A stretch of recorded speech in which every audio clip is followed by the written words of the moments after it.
नमस्कार, जनता की आवाज़ न्यूज़ 24 में आप तमाम दर्शकों का मैं chief news editor Amish Kumar स्वागत करता हूं। आज मैं मौजूद हूं पालीगंज विधानसभा क्षेत्र के रामपुर नगर पंचायत में और आज हमारे पास मौजूद है रामपुर नगर पंचायत के मुखिया प्रतिनिधि। अब हम इनसे कुछ जानेंगे।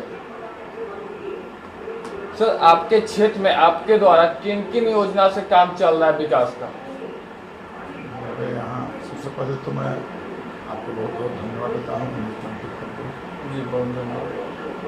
मेरे यहाँ मुख्यमंत्री पेयजल निश्चय योजना का क्रियान्वयन अंतिम चरण में है।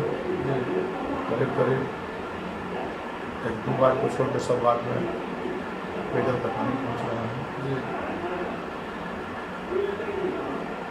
उसके बाद जल जीवन हरियाली के तहत वृक्षारोपण का कार्यक्रम प्रारंभ होगा।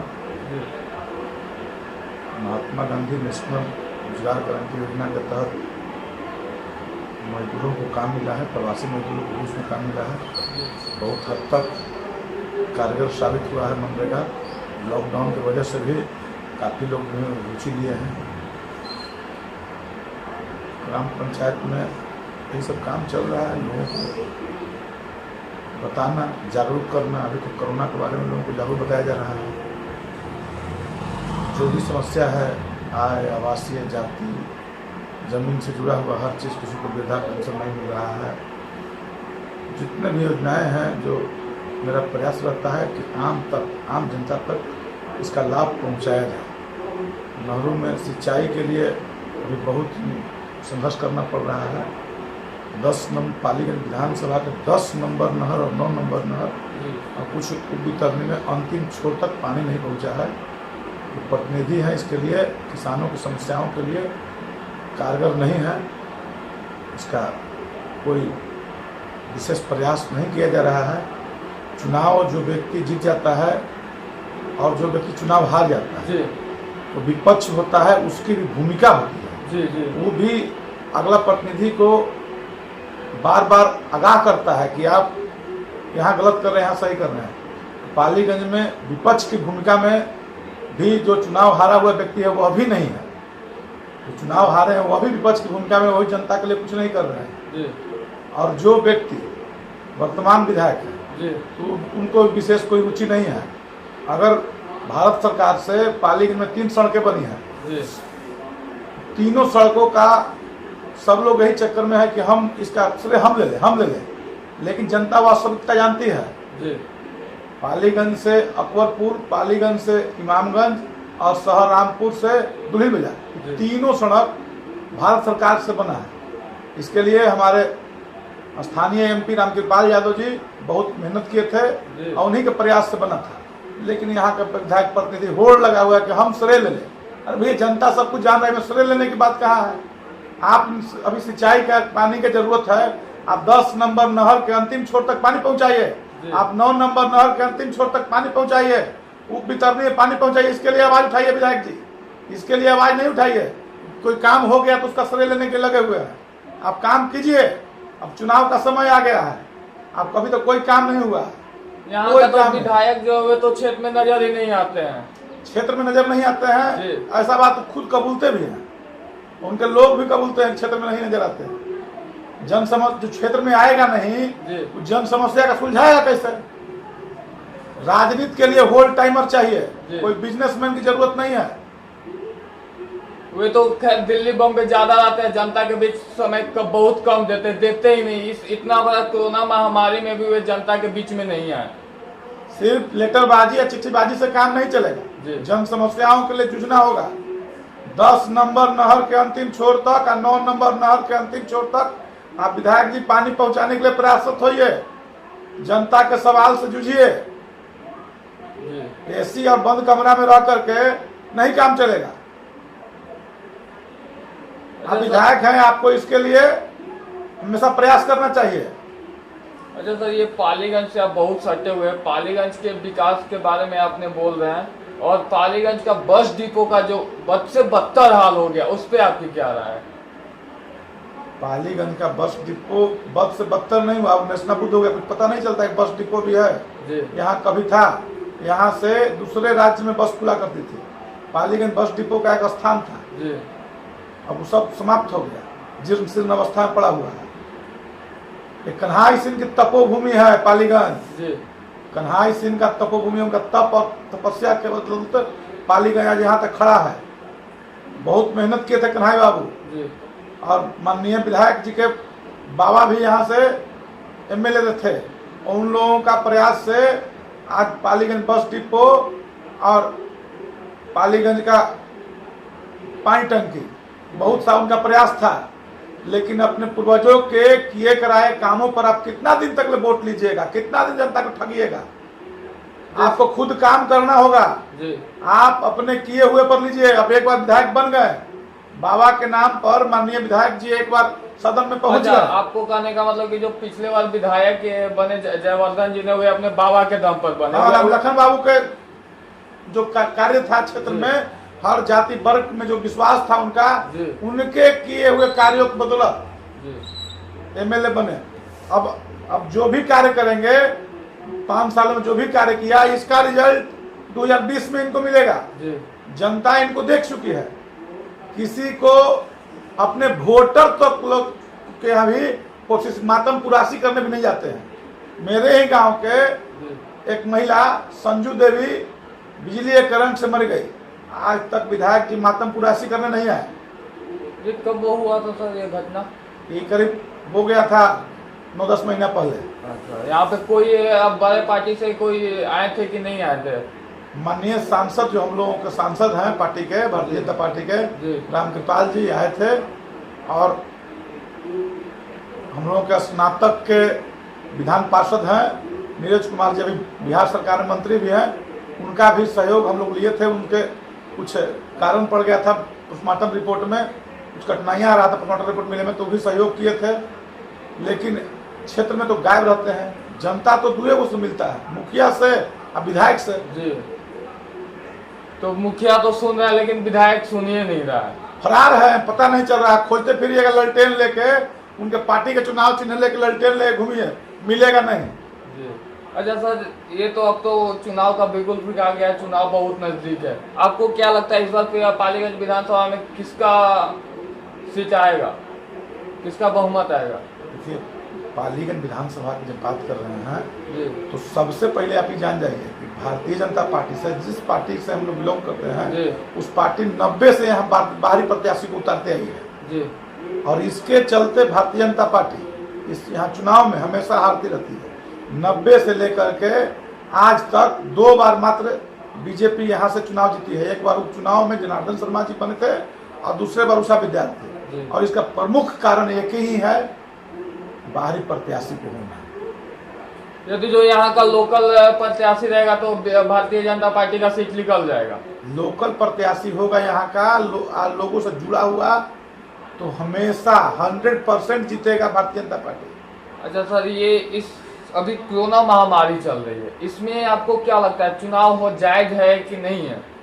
चुनाव होना चाहिए? महामारी है, इस महामारी में सच पूछिए तो सबसे पहले बचाव करना है कोरोना से, और उसके बाद चुनाव करना है। तो पहले कोरोना से बचाव कीजिए, अब बचिएगा तब ना चुनाव कीजिएगा।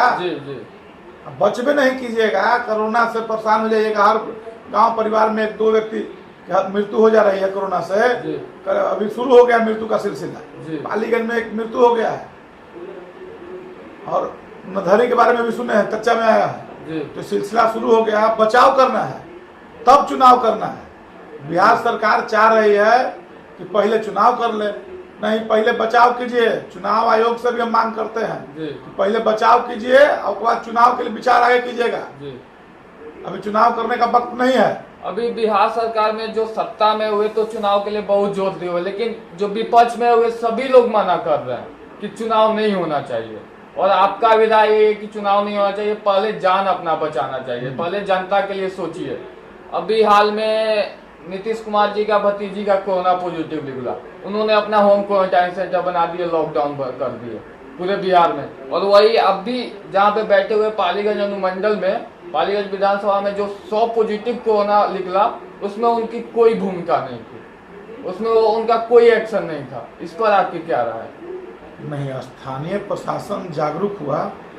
यहाँ जो लॉकडाउन समाप्त हुआ प्रशासन के लोग सब जगह खड़ा नहीं हो सकते हैं। जी आपको भी अपनी समस्या है कि बचाव है, इसके लिए आपको भी सावधानी बरतना होगा। जी और यहाँ के थाना प्रभारी, एसडीओ साहब, बीडीओ साहब, सीओ साहब, डीएसपी साहब, सारे लोग कोरोना इस महामारी बीमारी में सारे लोगों का प्रयास रहा, तब पालीगंज डूबते डूबते बच गया, और नहीं तो पालीगंज समाप्त हो जाता।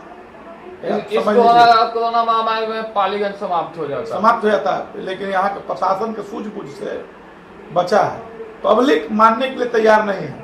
शादी विवाह में, मृत्यु भोज में भीड़ जुटा रही है, भीड़ जुटा रही। आज की शादी विवाह और मृत्यु भोज करना जायज है? बंद कर दीजिए, आप कर्मकांड कीजिए। आप जितना कर्मकांड है उतना ही कीजिए, 10-5 आदमी खिलाइए, पंडित जी का कहानी समाप्त कीजिए। वे तो सर सही आप बात बोल रहे हैं कि 5-10 आदमी के पंडित जी गाँव घर गोतिया के खिला दीजिए, बाहरी किसी को आप न्योता दीजिए ही नहीं। हमारे गांव में परसों एक व्यक्ति की मृत्यु हो गई थी जी। मृत्यु अंत्येष्टि के लिए हम लोग बनारस गए थे। सरकार 20 आदमी का अलाउ किए, हम लोग 19 आदमी गए थे, पूरी तरह नियम का पालन करते हुए गए थे। लेकिन यहाँ कोई मानने के लिए तैयार नहीं है। आप मानिएगा तब ना, सरकार क्या करेगा? सरकार मास्क बांट दिया, सरकार सैनिटाइज करा रहा है, कर ही रहा है सब जगह, तो क्या खोज रहे हैं? अब तो सरकार जनता को बचाव करना है। सारा का सारा लोग बीमार पड़ जाएगा तो इलाज कौन करेगा? सभी डॉक्टर को कोरोना हो रहा है। इसमें सबसे बड़ा चीज बचाव है जी। हम ना इसमें सरकार के पक्ष ले रहे हैं, न आम आदमी का पक्ष ले रहे हैं। इसमें सबसे बड़ा चीज यही है कि बचिएगा, नहीं धीरे धीरे सब लोगों को कोरोना हो जाएगा जी। इलाज कौन करेगा? इलाज करने इस महामारी में कोई निकल रहा है डर के मारे, भय से? नहीं, कोई नहीं। उसमें भी तो आप चाह रहे हैं कि हम नहीं निकले, आप प्रशासन निकले, उसमें भी वो भी तो डर रहा है। तो आत्मबल प्रधानमंत्री जी के आश्वासन पर लोग कार्य कर रहा है। डर तो हर व्यक्ति को लगता है। लोग चाहता है कि हम घर में रहें, निडर घूमें, जब कुछ आफत भी पता जाए तो सरकार चिल्लाने लगता है। इसका बचाव एक गो है, घर में रहना। अगर कुछ काम जरूरी हो तो काम कीजिए मास्क लगा कर। जैसे आपका कहने का मतलब कि स्वयं अपना रक्षा कीजिए। हाँ, अपना रक्षा नहीं कीजिएगा तो हर समय सरकार कहाँ से रक्षा करेगा? सरकार तो जो करना था लॉकडाउन 3 महीना करके उसने देख लिया। अब लॉकडाउन रहेगा हमेशा पूरे साल, तब तो देशों से नहीं ना हो पाएगा। बिहार की व्यवस्था बद से बदतर है ना जी। स्वास्थ्य विभाग में अनुमंडल स्तर पर पालिका अनुमंडलीय अस्पताल है जी, व्यवस्था के नाम पर जीरो है। तो ऐसी परिस्थिति में आप क्या कीजिएगा? पालीगंज में जितने प्राथमिक स्वास्थ्य केंद्र है, उप स्वास्थ्य केंद्र है, कितना चालू है? बिल्डिंग मिल जाएगा, कहीं भी कोई भी विभाग में जाइएगा उसका बिल्डिंग मिल जाएगा जी। लेकिन उसमें डॉक्टर नहीं मिलेगा, कर्मचारी नहीं मिलेगा, डॉक्टर नहीं मिलेगा। मतलब कोई भी व्यवस्था वहाँ है नहीं। सिर्फ 15 साल के नाम पर वोट मांगने का चल रहा है कि 15 साल हम बहुत किए। लालू यादव के भय दिखा करके नीतीश कुमार वोट लेना चाहते हैं। लालू यादव का भय हम लोग समाप्त किए थे। हम लोग लड़ाई लड़े थे लालू यादव के खिलाफ में। नीतीश कुमार जी भरम में है कि आपके भय से हम लोग लालू यादव के भय से आपको वोट दे देंगे। ऐसा नहीं है। आप जैसा 2005 से 2010 को सरकार चलाए थे वैसा ही सरकार चलाइएगा तो हम लोग आपके पक्ष में मतदान करेंगे, तथा मतदान नहीं करेंगे। लालू यादव को बार बार भय दिखा करके वोट लेना। नहर में पानी नहीं है, बिजली नहीं है, समय से बिजली नहीं मिल रहा है, अस्पताल में डॉक्टर नहीं है, स्कूल में मास्टर नहीं है। आप देख लीजिए पशुपालन के स्थिति भी देख लीजिएगा तो वही है। व्यवस्था के नाम पर जीरो है। कोई पंचायत में पंचायत सेवक एक पंचायत में एक होता था। आज पाली ब्लॉक में 25 पंचायत है, 2 गो पंचायत सेवक है, 3 गो या 4 गो राजस्व कर्मचारी है। कैसे व्यवस्था चलेगा? व्यवस्था कैसे चलेगा ये बताइए ना। व्यवस्था तो जो पहले था, जैसे आप बोल रहे हैं कि पालीगंज में 2 अभी कर्मचारी है, पंचायती है, तो पहले तो हर पंचायत में रहता था, अभी नहीं है। आपका कहने का मतलब यही ना। तो जब पदाधिकारी या ये कर्मचारी नहीं है तो काम कहाँ से होगा? उसको देखने वाला ही नहीं है, पंचायती है। व्यवस्था के नाम पर जीरो है। जी आप रिपोर्टर हैं, पता कर लीजिएगा। प्रत्येक पंचायत में, गांव-गांव में, घर-घर में घूम लीजिएगा। जी प्रधानमंत्री आवास योजना में 25 से 30 हजार रुपया आज के डेट में आवास सहायक और उसके दलाल घूस तहसील रहा है हर जगह। जी जी कहीं कोई सरकार के द्वारा निकल नहीं कसा जा रहा है। पहले ग्राम पंचायत के मुखिया और पंचायत सचिव के दोनों के आम सभा और ज्वाइंट सिग्नेचरी से आवास योजना पास होता था। सरकार को लगा कि मुखिया इसमें भ्रष्टाचार में लिप्त है, इसके लिए सरकारी तंत्र के द्वारा आवास सहायक का बहाल किया। आज भ्रष्टाचार सर चढ़कर बोल रहा है। 20 से 25 हजार रुपया प्रत्येक पंचायत में हर जगह तहसील रहा है। अभी शौचालय में भी लगता है कुछ धांधली 2-2 हजार 3-3 हजार रुपया लेकर के उसका भी पैसा दिया जाता है आम जनता को। शौचालय के बारे में कुछ विशेष हमको जानकारी नहीं है। हमारे गांव में करीब जितने लोगों को मिला है, किसी से आप पूछ लीजिएगा, कोई पैसा हम नहीं लगने दिए हैं। मैं अपने पंचायत में भी मेरा प्रयास रहता है। प्रधानमंत्री आवास योजना में आप घूम कर पूछ लीजिएगा, 1 रुपया हम प्रयास करते हैं कि कहीं कोई न लगे। लेकिन आप और जगह देख लीजिए, ग्राम पंचायत के अधिकार को सीमित करना चाह रहे हैं माननीय मुख्यमंत्री नीतीश कुमार जी। इससे और भ्रष्टाचार बढ़ रहा है। जैसे कहने का मतलब कि लालू यादव के राज से भी और ज्यादा भ्रष्टाचार ही बढ़ रहा है इनके राज। पूरा बढ़ रहा है। सिर्फ लालू यादव को भय दिखाकर वोट लेना चाहते हैं, नहीं चलेगा। जी बहुत बहुत धन्यवाद सर हमारे सोशल मीडिया चैनल के साथ जुड़ने के लिए। धन्यवाद।